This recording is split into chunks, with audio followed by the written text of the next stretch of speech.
Hello and welcome back to our YouTube channel Bodhisattva PCS. Friends, today is the 7th day of Arambha the Beginning series. As you know, we have started this series for 67th BPSC examination. This is equally important for prelims cum mains. आज का topic है Montagu Chelmsford reform और भारत सरकार अधिनियम 1919. कल हमने अगस्त घोषणा 1917 तक पढ़ा था.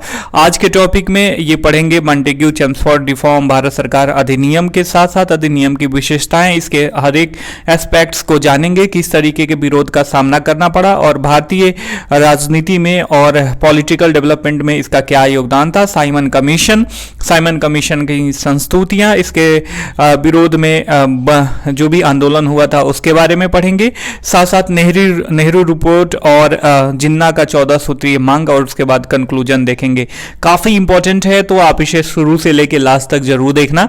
और यदि आप इस सीरीज से ज्वाइन करना चाहते हो तो नीचे वीडियो के डिस्क्रिप्शन बॉक्स में इसका लिंक दिया हुआ है, प्रोसीजर दिया हुआ है, आप उसको फॉलो करके आरंभ द बिगनिंग सीरीज को सपोर्ट कर सकते हो. तो चलिए शुरू करते हैं. शुरू करने से पहले आपसे रिक्वेस्ट है, यदि चैनल पे नए हैं तो चैनल को सब्सक्राइब करके बेल का आइकन दबा दीजिए ताकि कोई भी लेटेस्ट नोटिफिकेशन आप तक आसानी से पहुंच सके. देखिए, मॉन्टेग्यू चेम्सफोर्ड रिफॉर्म बोले तो सुधार और भारत सरकार अधिनियम, ये एक दूसरे से इंटरलिंक हैं, क्योंकि मॉन्टेग्यू चेम्सफोर्ड रिफॉर्म के आधार पर ही भारत सरकार अधिनियम 1919 को फॉर्म किया गया था, इसको बनाया गया था. देखिए, जैसा कि हमने कल पढ़ा कि अगस्त घोषणा होती है 1917 में, जिसमें जो है मॉन्टेग्यू के द्वारा यह कहा जाता है कि अब ब्रिटिश सरकार जो है भारत को स्वशासन देने के दिशा में जो है अग्रसर है और धीरे धीरे इसको लेके कार्य किया जाएगा. ठीक है, लेकिन इसमें जो है कोई तिथि निर्धारित नहीं होती है. इसके द्वारा जो है भारतीय राष्ट्रवादियों के द्वारा इसको विरोध का सामना करना पड़ता है. ठीक है, जब अगस्त घोषणा हो जाता है, अब देखते हैं, तो मॉन्टेग्यू के साथ जो है एक उच्च स्तरीय दल जो है इसका भारत आगमन होता है ताकि भारत की स्थिति का अध्ययन कर सकें. ठीक है, स्थिति के अध्ययन करने के बाद 8 जुलाई 1918 में, ठीक है, ध्यान दीजिएगा, यहाँ पे जो है क्वेश्चन मैं आपको बताना चाहूंगा, क्वेश्चन पूछता है तो यहाँ पे ह्यूमन एरर के चांसेस ज्यादा होते हैं कि मॉन्टेग्यू चेम्सफोर्ड रिफॉर्म जो है कब प्रकाशित हुआ था. तो वह प्रकाशित हुआ था 8 जुलाई 1918 ईस्वी में, न कि 19 में. ठीक है, ध्यान में रखिएगा. तो 8 जुलाई 1918 में मॉन्टेग्यू चेम्सफोर्ड रिफॉर्म जो है प्रकाशित होता है, जो 1919 के भारत सरकार अधिनियम का आधार बनता है. तो हमने ये कहानी देख ली कि पूरा मॉन्टेग्यू चेम्सफोर्ड रिफॉर्म भारत सरकार अधिनियम के पीछे जो है क्या क्या घटित हुआ था. ठीक है, अब देख लेते हैं कि आखिर भारत सरकार अधिनियम की आवश्यकता क्यों थी, क्यों ब्रिटिश सरकार ने भारत सरकार अधिनियम 1919 को पारित किया और बनाया. ठीक है, अजनो की 1909 का जो एक्ट था, बताइए नीचे कि इस एक्ट का क्या नाम था, नीचे कमेंट करके आप बता सकते हो. इससे जो है नरम दल के सदस्य संतुष्ट नहीं थे. ठीक है, इसके साथ साथ प्रथम विश्व युद्ध में उदारवादी और उग्रवादी दोनों ने जो है ब्रिटिशर्स को अर्थात अंग्रेजों को काफी पूर्ण सहयोग दिया था और इसके बदले जो है ऐसे किसी अधिनियम की उनको आशा थी और अंग्रेज उनके आशा को तोड़ना भी नहीं चाह रहे थे. ठीक है, इसी बीच लखनऊ पैक्ट होता है जिसमें कांग्रेस और लीग का समझौता हो जाता है.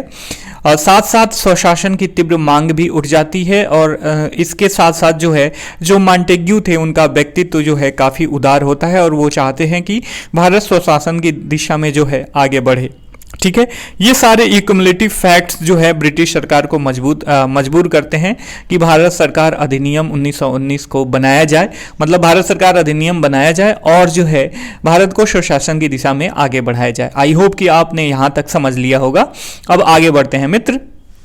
देखिए, अब देख लेते हैं इस अधिनियम की क्या विशेषताएं थी.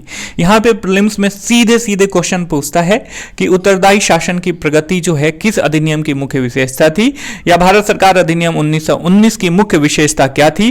तो you should know about this कि इसकी जो मुख्य विशेषता थी वह उत्तरदायी शासन की प्रगति थी. ठीक है, इसमें कुछ अन्य भी बहुत सारे प्रावधान थे, उनके बारे में जो है देख लेते हैं. तो इनकी अन्य विशेषताएं, इस पेन को मैं वाइट कर देता हूं. ठीक है, इनकी अन्य विशेषताएं हैं जैसे प्रांतीय सरकार में जो है द्वैध शासन प्रणाली की शुरुआत करी गई. ठीक है। तो प्रांतीय सरकार में द्वैध शासन प्रणाली की शुरुआत किसके द्वारा की गई? मॉन्टेग्यू चेम्सफोर्ड रिफॉर्म भारत सरकार अधिनियम 1919 के द्वारा। ठीक है। तो देखिए इसमें दो धड़े थे, कार्यपालिका और व्यवस्थापिका। अब देख लेते हैं इनको लेके जो है क्या क्या सुधार किया गया था। देखिए कार्यपालिका में दो गण थे, अर्थात दो विभाग थे। एक में गवर्नर प्लस जो भी कार्यकारिणी के सदस्य थे वे थे, और दूसरा जो है डिपार्टमेंट गवर्नर प्लस मंत्री गण का था। इसमें जो है प्रांतीय विषयों को का दो भागों में विभाजन होता है, आरक्षित और हस्तांतरित। ठीक है। तो प्रांतीय विषयों को कितने भागों में विभाजित किया गया था? भारत सरकार अधिनियम 1919 के द्वारा दो भागों में, आरक्षित और हस्तांतरित। ठीक है। इसमें जो है मंत्री जो है व्यवस्थापिका के प्रति उत्तरदायी थे। ठीक है। तो ध्यान में रखिएगा 1919 का रिकमेंडेशन पढ़ रहे हैं, कार्यपालिका में किस तरीके का सुधार किया गया था। अब बात आ जाती है व्यवस्थापिका की। तो व्यवस्थापिका में जो है सदस्य संख्या में वृद्धि होती है, व्यवस्थापिका के सदस्य संख्या में, जिसमें जो है 70% सदस्य निर्वाचित होते थे। ठीक है। इसके साथ साथ सांप्रदायिक निर्वाचन पद्धति का और ज्यादा विस्तार किया गया। ठीक है। मतलब इसका मतलब ये हुआ कि पहले जहां केवल हिंदू और मुस्लिम होता था, अब जो है इसमें सिखिज्म, जैनिज्म, बुद्धिज्म और सारी चीजें जो है फैक्टर डाले गए, ताकि भारत को और ज्यादा विभाजित किया जाए, एक मत में न रखा जाए। ठीक है। इसकी मुख्य विशेषता जो थी, महिलाओं को वोट देने का अधिकार दिया गया। ठीक है। तो ध्यान में रखिएगा, काफी इंपॉर्टेंट है, वेरी वेरी इंपॉर्टेंट है माय डियर फ्रेंड्स, तो प्लीज माइंड इट। ठीक है। अब इसमें कुछ नोट्स के द्वारा मैं आपको बताना चाहूंगा, काफी इंपॉर्टेंट है, ध्यान में रखिएगा। देखिए केंद्रीय सरकार में लेकिन जो है अनुत्तरदायी शासन की व्यवस्था को यथावत रखा गया इस सुधार में। ठीक है। और ये एक बात आप ध्यान में रखिएगा, आपसे कोई पूछे कि द्वैध शासन प्रणाली के जन्मदाता कौन है, तो आपको पता होना चाहिए सर लियोनिल कॉर्टिस। ठीक है। तो सर लियोनिल कॉर्टिस जो थे द्वैध शासन प्रणाली के जन्मदाता थे। अब आगे बढ़ लेते हैं। अब बात आती है साइमन कमीशन की। ठीक है। जब 1919 का रिफॉर्म होता है, उसी समय यह डिसाइड कर दिया जाता है कि फिर 10 साल बाद जो है इन सुधारों की समीक्षा के लिए आयोग का गठन किया जाएगा। ठीक है। जिसको मेंशन किया है मैंने आगे, वर्ष 1919 एक्ट पारित होता है, और इसी के द्वारा जो है सरकार, उसी समय सरकार के द्वारा 10 वर्षों के पश्चात समीक्षा की घोषणा करी जाती है कि 10 वर्ष बाद जो है इन सुधारों की समीक्षा की जाएगी। किंतु नवंबर 1927 ईस्वी में ही आयोग की नियुक्ति हो जाती है, जिसका प्रारंभिक नाम जो था वह भारत विधिक आयोग था। ठीक है। तो साइमन कमीशन का प्रारंभिक नाम क्या था? भारत विधिक आयोग। ध्यान में रखिएगा। बाद में चूंकि साइमन जो है इसके हेड थे, तो इन्हीं के नाम पे जो है साइमन कमीशन के नाम से इसे जाने लगा। ठीक है। अध्यक्ष थे सर जॉन साइमन, और इसके साथ 7 अन्य सदस्य थे, जो कि सातों जो है श्वेत थे। ठीक है। अब बात यहां पे देखिए, एक थोड़ा सा आपको पॉज देना होगा पढ़ने को लेके, और अब थोड़ा सोचो। मान लो कि भारत के हित की बात हो रही है। ठीक है।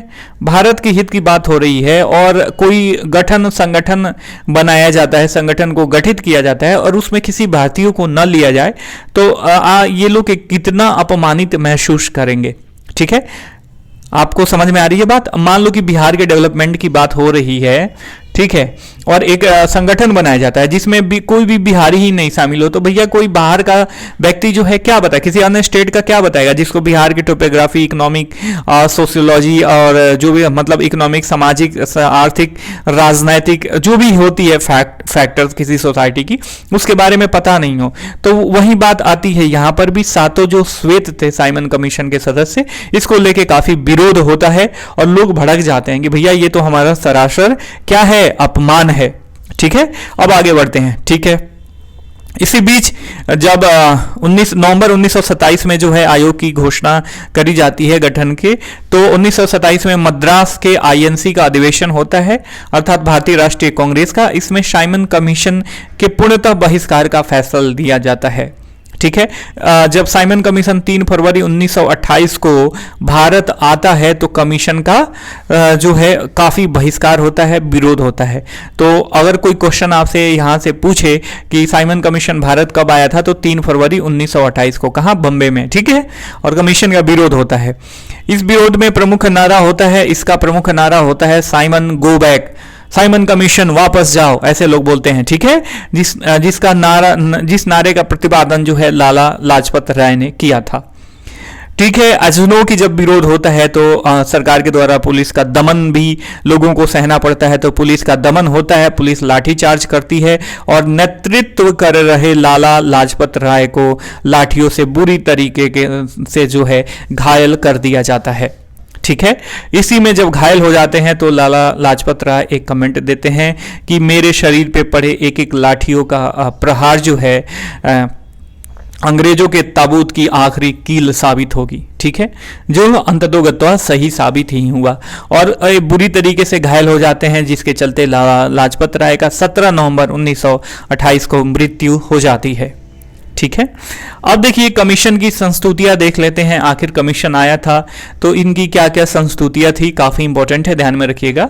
तो साइमन कमीशन की संस्तुतियों का प्रकाशन 1930 में किया जाता है। तो संस्तुतियां देख लेते हैं क्या क्या थी। इसमें बताया जा रहा है कि प्रांतीय क्षेत्रों में कानून तथा व्यवस्था सहित सभी क्षेत्रों में उत्तरदायी सरकार की स्थापना की जाए, उत्तरदायी सरकार को गठित किया जाए। इसके साथ साथ दूसरा अनुशंसा था कि केंद्रीय विधानमंडल का पुनर्गठन किया जाए, इसमें संघीय भावना हो, इसके सदस्य प्रांतीय विधानमंडलों द्वारा अप्रत्यक्ष तरीके से चुने जाएं। और तीसरा जो था, केंद्र में उत्तरदायी सरकार का गठन न किया जाए क्योंकि इसके लिए अभी उचित समय नहीं आया है। देखिए मैं चाहता तो काफी जल्दी में 1 सप्ताह 7-8 वीडियो में ही पूरे हिस्ट्री को समेट देता, लेकिन मेरा उद्देश्य है आपको समझा के पढ़ाना, ठीक है। तो आप ध्यान में रखिएगा और वीडियो को लाइक करके अपना प्यार दीजिए ताकि हम भी मोटिवेट हो सकें और अच्छे कार्य करने को लेके, ठीक है। देखिए साइमन कमीशन आता है, रिपोर्ट प्रकाशित होती है और साइमन कमीशन के विरोध के चलते 1928 में तत्कालीन भारत सचिव जो था लॉर्ड बिरकनहेड, उसके द्वारा भारतीयों को चुनौती दी जाती है कि भैया अगर तुम्हें हमारा काम नहीं पसंद है तो तुम लोग इतना, अगर तुम्हें वो है सहमति है और इतना राष्ट्रवाद के बारे में सोचते हो तो तुम लोग अपने एक समर्थन से अपना संविधान का निर्माण करके दिखाओ। यदि तुम दिखाओगे तो जो कहोगे वो मान लेंगे हम, ठीक है। तो भारतीयों के द्वारा जो है इस चुनौती को स्वीकार किया जाता है और फलस्वरूप नेहरू रिपोर्ट जो है प्रकाशित होता है 1928 में, ठीक है।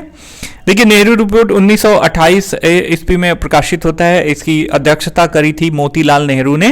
तो ध्यान रखिएगा जवाहरलाल नेहरू नहीं, उनके पिताजी मोतीलाल नेहरू जी ने जो है नेहरू रिपोर्ट का प्रकाश वो किया था, अध्यक्षता किया था। इसके अन्य सदस्य थे सुभाष चंद्र बोस, तेज बहादुर सप्रू, अली इमाम तथा अन्य, ठीक है। इसकी अनुशंसाएं देख लेते हैं। इसमें कहा गया था कि भारत को पूर्ण औपनिवेशिक स्वराज का दर्जा दिया जाए, ठीक है। यह पूर्ण औपनिवेशिक स्वराज के दर्जे की मांग की जा रही है, पूर्णतः स्वतंत्रता की नहीं, ध्यान में रखिएगा। सांप्रदायिक निर्वाचन को खत्म किया जाए, इसके जगह पर संयुक्त निर्वाचन अपनाया जाए तथा भाषाई आधार पर प्रांतों के गठन की बात करी गई थी इसमें। इसके साथ साथ 19 मौलिक अधिकारों की मांग की गई थी। केंद्र तथा राज्यों में उत्तरदायी सरकार की स्थापना, सिंध को बंबई से पृथक किया जाए आदि इसके द्वारा मांग किए गए थे, ठीक है। इसका विरोध किया गया, इसके कुछ पॉइंट्स के लेके विरोध किया गया और जिन्ना के द्वारा फिर 14 सूत्रीय मांग मांगी गई, जिसका प्रकाशन जो है 1929 ईस्वी में किया गया था, ठीक है। तो हमने अभी तक जाना, क्या जाना, हमने जाना 1919 का भारत सरकार अधिनियम की विशेषताएं क्या थी और इससे रिलेटेड नोट्स जो इंपॉर्टेंट है, और साइमन कमीशन का विरोध किस तरीके का किया गया और साइमन कमीशन के विरोध में जो है नेहरू रिपोर्ट और जिन्ना अमेंडमेंट अर्थात जिन्ना का जो 14 सूत्रीय मांग थी वह, उसके बारे में अब कंक्लूजन देख लेते हैं आज के टॉपिक्स का। देखिए नेहरू रिपोर्ट से जो है जवाहरलाल नेहरू और सुभाष के साथ जो है, यहाँ पे साथ होगा, जो भी कांग्रेसी युवा थे ना वो अप्रसन्न हो गए। उनका ये मानना था कि भैया अगर तुम स्वतंत्रता की बात नहीं मांगोगे और डोमिनियन स्टेटस की बात करोगे तो ये तो स्वतंत्रता की दिशा में एक नकारात्मक कदम है, ठीक है। और इस नकारात्मक कदम के चलते काफ़ी इन्होंने इसका विरोध किया नेहरू रिपोर्ट का, और जवाहरलाल नेहरू और सुभाष चंद्र बोस ने जो है अंततोगत्वा साथ में मिलकर भारतीय स्वतंत्रता लीग का गठन कर लिया। इसके साथ साथ इस नेहरू रिपोर्ट का जो विरोध किया था वह हिंदू महासभा लीग अर्थात मुस्लिम लीग एवं सिख समुदाय के द्वारा भी इसका विरोध किया गया था। तो ये थे आज के इम्पोर्टेंट ऐतिहासिक टॉपिक्स मॉडर्न हिस्ट्री। तो आई होप कि आपको वीडियो का कंटेंट्स अच्छा लगा होगा तो वीडियो को जरूर लाइक करना और चैनल को सब्सक्राइब करके बेल का आइकन दबा देना ताकि कोई भी लेटेस्ट नोटिफिकेशन जो है आप तक आसानी से पहुंच सके। हम फिर मिलेंगे, तब तक के लिए साइनिंग ऑफ, टेक केयर, जय हिंद जय